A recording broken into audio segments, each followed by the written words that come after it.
सामे colony भी भैनों नूं बेनती करना चाहता भी जिहड़ा कोरोना वायरस की बीमारी बहुत चली हुई है, तुहानूं पता भी प्रधानमंत्री मुख्यमंत्री होर स्टेटां दे मुख्यमंत्री अपील कर रहे हैं।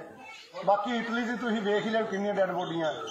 लेकिन मैं ASC पवन कुमार बेनती करना चाहता भैनों नूं भी ये जिहड़े बंदे वेले ने कहंदे भी साडे कोल राम नहीं पचदा, 21 दिन राम नहीं पचदा, कहंदे असीं वेले नहीं रह सकते।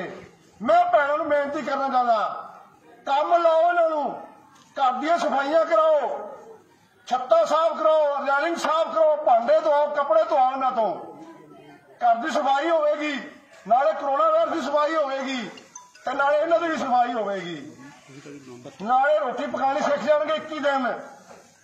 कल मेरी भैनों नूं किसी पासे जाना पे फिक्र नहीं होगा, मेरी भैनों नूं भी पिछों रोटी पका लेंगे क्योंकि 21 दिन का तजर्बा इन्हों हो जाएगा।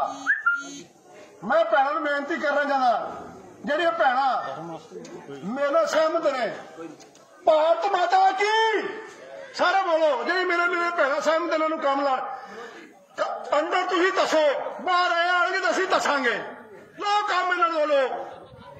देखो ढूंढियां सीधियां होंदियां कि नहीं होंदियां, कराओ काम इन्हों तो भैणां जिहड़े भैणां सहमत ने हत्थ खड़ा करो, मेरियां कराओ काम कराओ मेरी भैणां इन्हां तो। ये वेले फिरदे पे ने, कमाल की गल दसो, तुसीं काम लगदी है सवेर तो लैके शाम तक, ते परमात्मा ने इन्हों 21 दिन जे आराम करन दिता, कहते नहीं सानूं आराम पचदा, तो भैणां बह जाओ आराम नाल लाओ।